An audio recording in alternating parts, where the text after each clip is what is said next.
Israel has said that any violation of the ceasefire agreement by Hezbollah will be met with fire. IDF spokesperson, Rear Admiral Daniel Hagari, has said Israeli forces on Wednesday engaged army militants and killed them while enforcing the agreement. Hagari showed a map of the area in southern Lebanon, where Israeli forces are still operating, and called on the Lebanese residents to return until informed.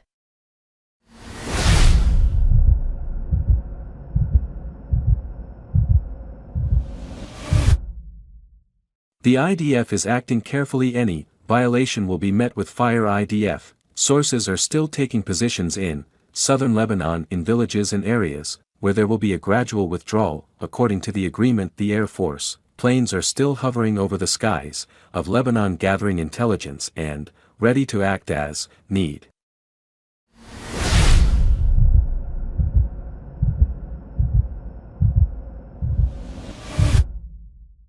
Israeli Chief of Staff Lt. General Har-Hali has said IDF forces will hit Hezbollah operatives who approached the troops in the border area, and the villages within the area are marked by the V forces.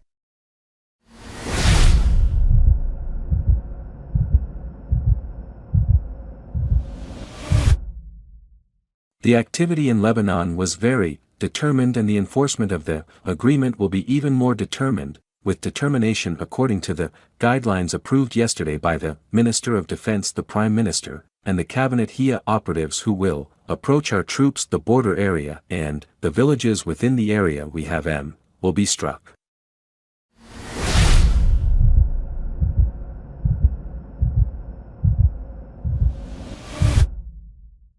Meanwhile, tens of thousands of Lebanese, displaced by the war between Israel and Hezbollah, headed back to their devastated towns and villages as a ceasefire took hold under the terms of the deal that brought the war to a halt. The Lebanese military started reinforcing its presence in the country's south, where Hezbollah has long held swing. On the other hand, in its first statement since the truce between the two sides took effect, Lebanese militant group Hezbollah said it has achieved victory over Israel. The Iran-backed group added that Hezbollah fighters will remain in total readiness to deal with Israel's ambitions and its attacks over in Gaza. An airstrike killed 9 people in the north as Israel kept up its bombardment, according to Gaza Health Ministry. The strike hit a shelter for displaced people in a Lab Bean school in Gaza City's the Raj district. The Israeli army has said that it quote-unquote eliminated a suspect in a May 2002 bombing which injured 10 civilians in the Israeli city. IDF said it also struck dozens of Hamas targets in the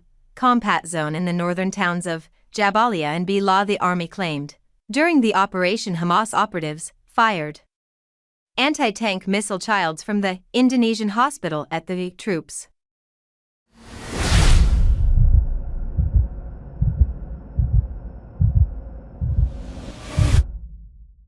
Furthermore, relatives of hostages held for over a year in the Gaza Strip blocked the entrance to Prime Minister Benjamin Netanyahu's Knesset office on Wednesday, demanding that he meet with them and promote a hostage deal to free their loved ones. U.S. National Security Advisor has said President Joe Biden will launch a renewed drive for a Gaza ceasefire and hostage release deal. Drake Suin said Hamas is facing increased pressure to cut a deal now that Lebanon Hezbollah group is no longer fighting in solidarity with the Palestinian militant group. Also, in a poll released by Israel's Channel 12, Prime Minister Netanyahu's current bloc is projected to be failing to secure a majority in the parties backing the current government are expected to secure 51 seats, while opposition parties will hold 69 in 20 members Israeli parliament. According to this poll, loss of 7 seats expected for Naya's Liquid Party, even though it retains the status as the biggest party with 25 projected seats. The survey conducted by Midgam Consulting also the views on the Lebanon ceasefire. 37% of the respondents back it, 32% opposite, while 31 say that they are undecided.